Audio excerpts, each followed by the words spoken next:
Chapter 6. A Good Night's Work. About 4 hours later, Tyrion flung himself into one of the bunks to snatch a little sleep. The two children were already snoring. He had made them go to bed before he did because they would have to be up most of the night, and he knew that at their age they couldn't do without sleep. Also, he had tired them out. First he had given Jill some practice in archery, and found that, though not up to Narnian standards, she was really not too bad. Indeed, she had succeeded in shooting a rabbit. Not a talking rabbit, of course. There are lots of the other ordinary kind about in Western Narnia, and it was already skinned, cleaned, and hanging up. He had found that both the children knew all about this chilly and smelly job. They had learned that kind of thing on their great journey through Giant Land in the days of Prince Rilian. Then he had tried to teach Eustace how to use his sword and shield. Eustace had learned quite a lot about sword fighting on his earlier adventures, but that had been all with a straight Narnian sword. He had never handled a curved Calormene scimitar, and that made it hard, for many of the strokes are quite different, and some of the habits he had learned with the long sword had now to be unlearned again. But Tyrion found that he had a good eye and was very quick on his feet. He was surprised at the strength of both the children. In fact, they both seemed to be already much strong and bigger and more grown up than they had been when he first met them a few hours ago. It is one of the effects which Narnian air often has on the visitors from our world. All three of them agreed that the very first thing they must do was to go back to Stable Hill and try to rescue Jewel the unicorn.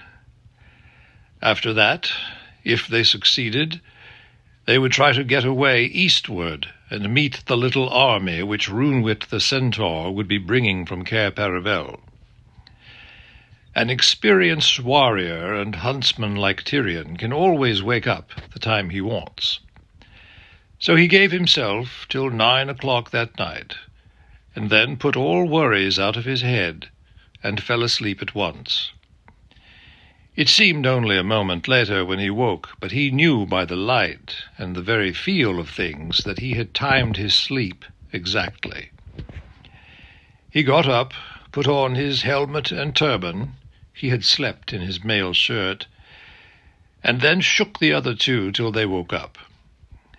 They looked, to tell the truth, very grey and dismal as they climbed out of their bunks, and there was a good deal of yawning. "Now," said Tyrion, "we go due north from here. By good fortune 'tis a starry night, and it will be much shorter than our journey this morning, for then we went round about, but now we shall go straight. If we are challenged, then do you two hold your peace, and I will do my best to talk like a cursed, cruel, proud lord of Calormen. If I draw my sword, then thou, Eustace, must do likewise, and let Jill leap behind us and stand with an arrow on the string. But if I cry, 'Home!'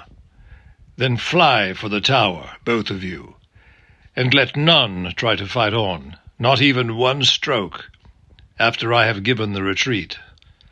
Such false valor has spoiled many notable plans in the wars. And now, friends, in the name of Aslan, let us go forward." Out they went into the cold night. All the great northern stars were burning above the treetops. The North Star of that world is called the Spearhead. It is brighter than our pole star. For a time they could go straight towards the spearhead, but presently they came to a dense thicket, so that they had to go out of their course to get round it. And after that, for they were still overshadowed by branches, it was hard to pick up their bearings. It was Jill who set them right again. She had been an excellent guide in England, and of course she knew her Narnian stars perfectly, having travelled so much in the wild northern lands, and could work out the direction from other stars even when the spearhead was hidden. As soon as Tirian saw that she was the best pathfinder of the three, he put her in front. And then he was astonished to find how silently and almost invisibly she glided on before them. "By the mane," he whispered to Eustace, "this girl is a wondrous wood-maid. If she had Dryad's blood in her, she could scarce do it better." "She's so small, that's what helps," whispered Eustace. But Jill, from in front, said, "Shh, less noise." All round them the wood was very quiet. Indeed, it was far too quiet. On an ordinary Narnian night there ought to have been noises, an occasional cheery "good night" from a hedgehog, the cry of an owl overhead, perhaps a flute in the distance to tell of fauns dancing, or some throbbing, hammering noises from dwarfs underground. All that was silenced. Gloom and fear reigned over Narnia. After a time they began to go steeply uphill, and the trees grew further apart. Tirian could dimly make out the well-known hilltop and the stable. Jill was now going with more and more caution. She kept on making signs to the others with her hand to do the same. Then she stopped dead still, and Tirian saw her gradually sink down into the grass and disappear without a sound. A moment later she rose again, put her mouth close to Tirian's ear, and said in the lowest possible whisper, "Get down, thee better." She said "thee" for sea, not because she had a lisp, but because she knew that the hissing letter S is the part of a whisper most likely to be overheard. Tirian at once lay down, almost as silently as Jill, but not quite, for he was heavier and older. And once they were down, he saw how from that position you could see the edge of the hill sharp against the star-strewn sky. Two black shapes rose against it. One was the stable, and the other, a few feet in front of it, was a Calormene sentry. He was keeping very ill watch, not walking or even standing, but sitting with his spear over his shoulder and his chin on his chest. "Well done," said Tirian to Jill. She had shown him exactly what he needed to know. They got up, and Tirian now took the lead. Very slowly, hardly daring to breathe, they made their way up a little clump of trees which was not more than 40 feet away from the sentinel. "Wait here till I come again," he whispered to the other two. "If I miscarry, fly." Then he sauntered out boldly in full view of the enemy. The man started when he saw him, and was just going to jump to his feet. He was afraid Tirian might be one of his own officers, and that he would get into trouble for sitting down. But before he could get up, Tirian had dropped on one knee beside him, saying, "Art thou a warrior of the Tisrocs? May he live forever? It cheers my heart to meet thee among all these beasts and devils of Narnians. Give me thy hand, friend." Before he well knew what was happening, the Calormene sentry found his right hand seized in a mighty grip. Next instant someone was kneeling on his legs, and a dagger was pressed against his neck. "One noise, and thou art dead," said Tirion in his ear. "Tell me where the unicorn is, and thou shalt live." "Behind the stable, O my master," stammered the unfortunate man. "Good. Rise up and lead me to him." As the man got up to the point of the dagger, it never left his neck. It only travelled round, cold and rather ticklish, as Tirion got behind him and settled it at a convenient place under his ear. Tremblingly he went round to the back of the stable. Though it was dark, Tirion could see the white shape of Jewel at once. "Hush," he said. "No, do not neigh. Yes, Jewel, it is I. How have they tied thee?" "Hobbled by all 4 legs and tied with the bridle to a ring in the stable wall," came Jewel's voice. "Stand here, sentry, with your back to the wall. So. Now, Jewel, set the point of your horn against this Calormene's breast." "With a good will, sire," said Jewel. "If he moves, rive him to the heart." Then in a few seconds Tirion cut the ropes. With the remains of them he bound the sentry hand and foot. Finally he made him open his mouth, stuffed it full of grass, and tied him up from scalp to chin so that he could make no noise, lowered the man into a sitting position, and set him against the wall. "I have done thee some discourtesy, soldier," said Tirion, "but such was my need. If we meet again, I may happen to do thee a better turn. Now, Jewel, let us go softly." He put his left arm round the beast's neck, and bent and kissed its nose, and both had great joy. Then they went back as quietly as possible to the place where he had left the children. It was darker in there, under the trees, and he nearly ran into Eustace before he saw him. "All's well," whispered Tirion. "A good night's work. Now for home." They turned and had gone a few paces when Eustace said, "Where are you, Pole?" There was no answer. "Is Jill on the other side of you, sire?" he asked. "What?" said Tirion. "Is she not on the other side of you?" It was a terrible moment. They dared not shout, but they whispered her name in the loudest whispers they could manage. There was no reply. "Did she go from you while I was away?" asked Tirion. "I didn't see or hear her go," said Eustace. "But she could have gone without my knowing. She can be as quiet as a cat. You've seen for yourself." At that moment a far-off drum beat was heard. Jewel moved his ears forward. "Dwarfs," he said. "And treacherous dwarfs, enemies as likely as not," muttered Tirion. "And here comes something on hoofs, much nearer," said Jewel.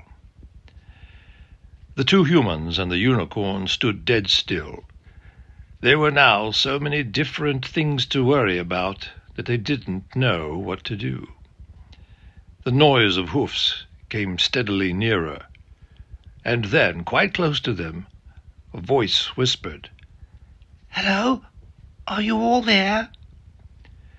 Thank heaven it was Jill's. "Where the devil have you been to?" said Eustace in a furious whisper, for he had been very frightened. "In the stable," gasped Jill. But it was the sort of gasp you give when you're struggling with suppressed laughter. "Oh," growled Eustace, "you think it's funny, do you? Well, all I can say is—" "Have you got Jewel, sire?" asked Jill. Yes, here he is. What is that beast with you?" "That's him," said Jill. "But let's be off home before anyone wakes up." And again there came little explosions of laughter. The others obeyed at once, for they had already lingered long enough in that dangerous place, and the dwarf drums seemed to have come a little nearer. It was only after they had been walking southward for several minutes that Eustace said, "Got him? What do you mean?" "The false Aslan," said Jill. "What?" said Tyrion. "Where have you been? What have you done?" "Well, sire," said Jill, "as soon as I saw that you'd got the sentry out of the way, I thought, hadn't I better have a look inside the stable and see what really is there? So I crawled along. It was as easy as anything to draw the bolt. Of course it was pitch black inside and smelled like any other stable. Then I struck a light and, would you believe it, there was nothing at all there but this old donkey with a bundle of lion skin tied onto his back. So I drew my knife and told him he'd have to come along with me. As a matter of fact, I needn't have threatened him with a knife at all. He was very fed up with the stable and quite ready to come. Weren't you puzzled, dear?" "Great Scott!" said Eustace. "Well, I'm jiggered. I was jolly angry with you a moment ago, and I still think it was mean of you to sneak off without the rest of us, but I must admit, well, I mean to say, well, it was a perfectly gorgeous thing to do. If she were a boy, she'd have to be knighted, wouldn't she, sire?" "If she were a boy," said Tyrion, "she'd be whipped for disobeying orders." And in the dark no one could see whether he'd said this with a frown or a smile. Next minute there was a sound of rasping metal. "What are you doing, sire?" asked Jewel sharply. "Drawing my sword to smite off the head of the accursed ass," said Tyrion in a terrible voice. "Stand clear, girl." "Oh, don't, please don't," said Jill. "Really, you mustn't. It wasn't his fault. It was all the ape. He didn't know any better, and he's very sorry. He's a nice donkey. His name is Puzzle, and I've got my arms round his neck." "Jill," said Tyrion, "you are the bravest and most woodwise of all my subjects, but also the most malapert and disobedient. Well, let the ass live. What have you to say for yourself, ass?" "Me, sire?" came the donkey's voice. I'm sure I'm very sorry if I've done something wrong. The ape said Aslan wanted me to dress up like that, and I thought he'd know. I'm not clever like him. I only did what I was told.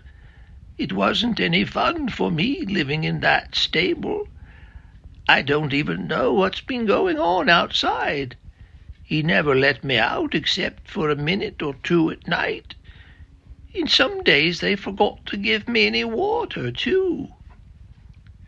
"Sire," said Jewel, "those dwarfs are coming nearer and nearer. Do we want to meet them?"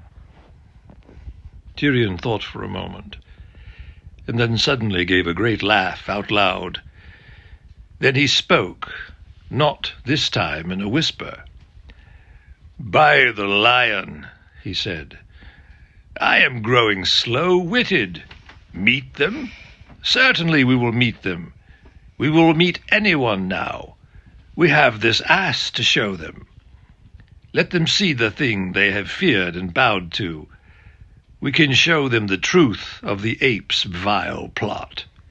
His secret's out. The tide's turned. Tomorrow we shall hang that ape on the highest tree in Narnia. No more whispering and skulking and disguises. Where are these honest dwarfs? We have good news for them." When you have been whispering for hours, the mere sound of anyone talking out loud has a wonderfully stirring effect. The whole party began talking and laughing. Even Puzzle lifted up his head and gave a grand haw-hee-haw, hee-haw, a thing the ape hadn't allowed him to do for days. Then they set off in the direction of the drumming. It grew steadily louder, and soon they could see torchlight as well. They came out on one of those rough roads, we should hardly call them roads at all in England, which ran through the Lantern Waste. And there, marching sturdily along, were about 30 dwarfs, all with their little spades and mattocks over their shoulders. 2 armed Calormenes led the column, and 2 more brought up the rear. "Stay!" thundered Tirian as he stepped out onto the road. "Stay, soldiers! Whither do you lead these Narnian dwarfs, and by whose orders?"